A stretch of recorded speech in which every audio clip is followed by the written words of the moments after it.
la guerre, il faut savoir faire front commun avec son alliance. Mais ce, sans pourtant en être totalement dépendant. En effet, l'histoire l'a nombre de fois prouvé. Très souvent, un adversaire s'en est tiré haut la main, dû au simple fait qu'une quelconque mésentente interalliée avait pris place. Voilà la raison pourquoi il faut le plus possible former nos coalitions d'une manière solide. Par contre, si cela ne se peut, et qu'une situation pressante impose l'urgence d'une coalition chambranlante, alors il faudra élargir sa vision au moment de la bataille, et garder tant un œil sur ses ennemis que sur ses alliés. Car dans une équipe partageant divers points de vue, il y aura fréquemment un parti qui tendra du côté de la déraison.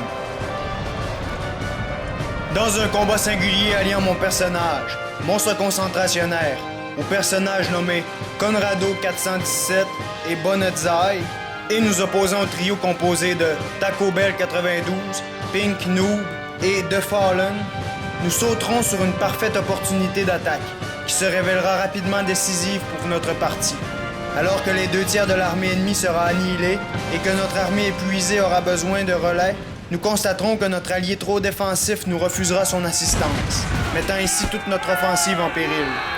À ce stade, seule une décision peu sage de notre adversaire final pardonnera l'inaction chronique de cet allié peu recommandable. Place au combat!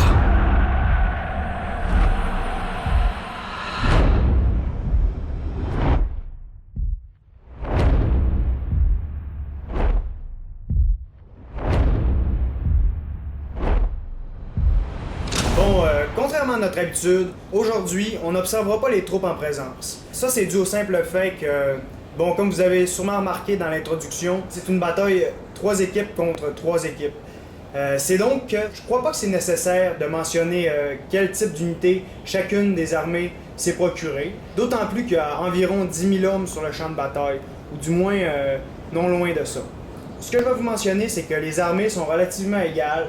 Chacun a fait des bons choix de troupes. J'ai observé préalablement. Il n'y a eu aucun spam. La règle aujourd'hui pour l'engagement, ça a été maximum 2 artilleries. Chacun de nous va apporter 2 artilleries justement. Aujourd'hui, comme vous le voyez, ça va donc être une bataille Prusse contre Suède. En gros, je vais quand même vous mentionner où sont positionnés chacun des joueurs. Donc mon armée est ici. Celle de Conrado 417, juste ici. Celle de Bonnetzai, ici. Ça va être, disons, l'élément problématique durant la partie. Surtout vers la fin, c'est celui qui ne me portera pas secours, alors que je vais réussir à flanquer toute l'armée ennemie, alors que je vais être rendu ici, et que toute cette troupe-ci va se retourner contre moi. Ce dernier ne viendra pas vraiment m'aider, ou que très tardivement. Donc, en face de moi, on va retrouver, juste ici, The Fallen. En face de Conrado 417, il va y avoir Pink Noob. Et en face de Bonnetzai, il va y avoir Taco Bell 92. Ces deux derniers vont vraiment faire face tout le long de la partie, alors que moi et mon coéquipier juste ici, on va attaquer. Finalement, pour limiter les problèmes de lag, je vais m'efforcer de filmer le moins possible le gros du champ de bataille. Comme ça va être beaucoup plus fluide. C'est donc que je vais me concentrer sur certaines parties et je vais quand même montrer le gros du champ de bataille, mais je vais m'efforcer de pas trop le faire pour avoir un gain de fluidité au détriment possible du spectaculaire. On peut donc maintenant appuyer sur Play. Les armées se mettent donc en marche, tant celles ennemies que les nôtres.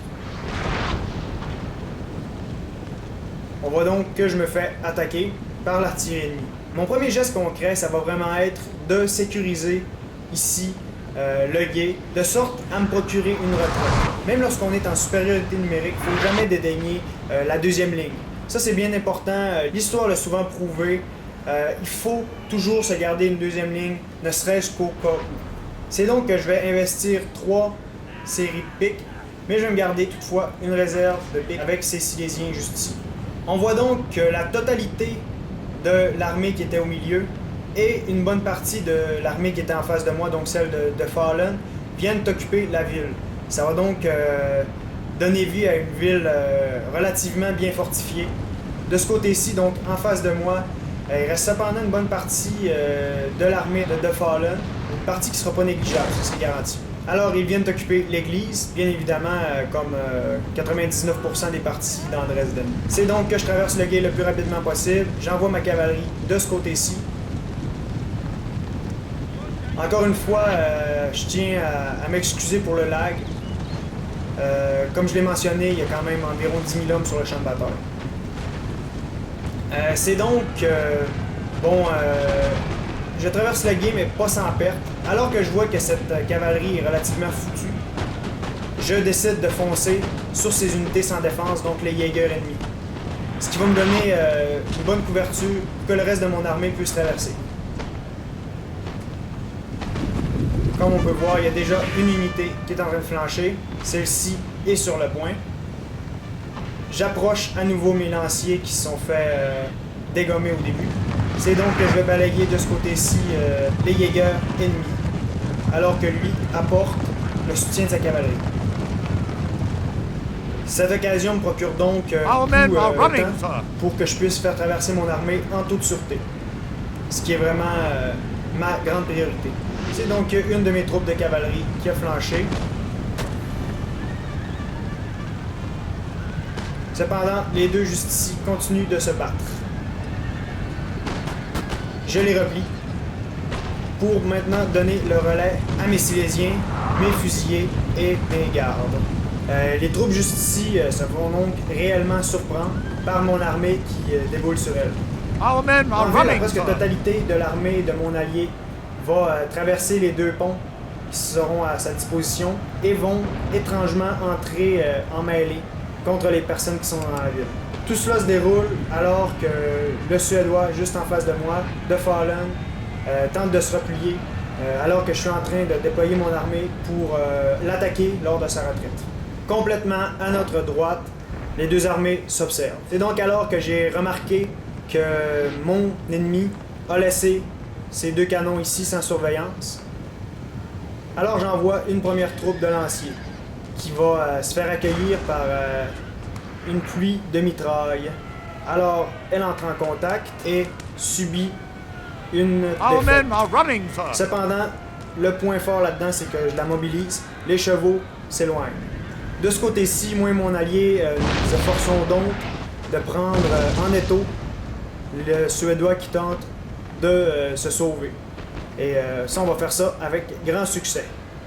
À ce moment-ci, je profite de l'occasion pour lancer une deuxième troupe de lanciers contre ces canons juste ici. C'est donc que le Suédois subit notre assaut de plein fouet. Comme vous pouvez voir, la ville est à ce stade une réelle forteresse. C'est donc à ce moment-ci qu'on peut voir tout l'intérêt de la première charge de cavalerie qui a, soit dit en passant, échoué. Cependant, on se rend compte que c'était une demi-victoire parce que ça a fait en sorte que les artilleurs ont démonté leur artillerie et sont dorénavant sans ressources pour contrer la charge de ma deuxième troupe de lanciers.